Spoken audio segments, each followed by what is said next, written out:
Bonjour, bienvenue dans cette nouvelle année 2025 avec une première vidéo. La dernière deux vidéos c'était sur Gladiator 2. Depuis, il s'est passé beaucoup de choses dans ma vie et malheureusement je n'ai pas pu en faire d'autres, même s'il y en avait une de Sonic de prévue, mais malheureusement j'ai pas pu la sortir. Mais en tout cas, cette fois, c'en est une autre et c'est sur le film Better Man qui sort le 22 janvier. Il est sorti le 25 décembre 2024 aux États-Unis et je pense que vous avez dû voir énormément d'affiches ou d'avis positifs vis-à-vis de ce film, avec une affiche qui peut vous dire mais qu'est-ce que c'est que ce film? Bah oui, parce que bon, on va pas se cacher, un singe sur une affiche, ça fait pas très vendeur et on se demande mais qu'est-ce que c'est? Et ben c'est tout simplement un biopic sur Robbie Williams, une star de la pop anglaise. Dans les années 2000, elle a fait vraiment une grande carrière. Pour moi, c'est ma génération. Pour certains, pas du tout. Enfin bref. En tout cas, il faut aller le voir quand même si vous ne connaissez pas le chanteur, parce que c'est un magnifique film. Et j'ai déjà hâte de vous en parler. I'm Robbie Williams. I'm one of the biggest pop stars in the world. Alors parlons un peu plus de Better Man. Vous vous demandez, mais pourquoi cette affiche avec un singe? Et ben il faut savoir que ça reprend l'affiche de son album solo, The Life Through Sense, qui est sorti en 1997 et qui a eu un énorme succès parce que c'était son tout premier album solo et il a vraiment cartonné dans les charts. Et c'est pour ça qu'ils ont voulu prendre cette affiche qui est vraiment représentative de lui et qui est vraiment plutôt classe, j'ai envie de vous dire.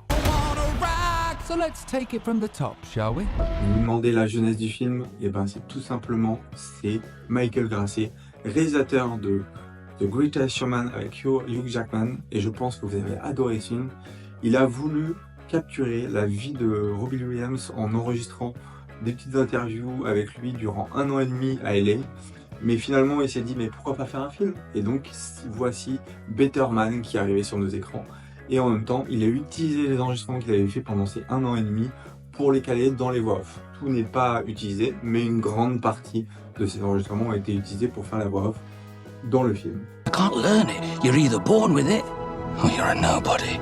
Bon, il faut savoir que aussi, c'est au tout début du film, vous verrez une émission britannique qui est The Ronnies, et avec le célèbre sketch Four Candles, qui regarde avec sa grand-mère et que vous verrez énormément de fois passer durant ce biopic, et je pense que vous allez comprendre pour son importance de cette émission dans ce biopic.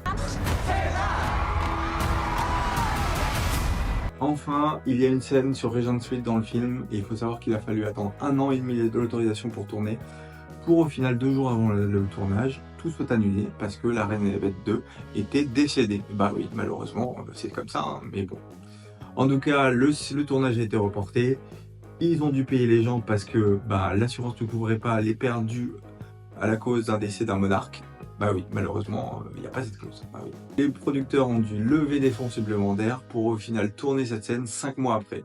En tout cas, j'espère que vous avez aimé les petites anecdotes et cette vidéo. Je vous dis à bientôt et je vous souhaite un bon ciné.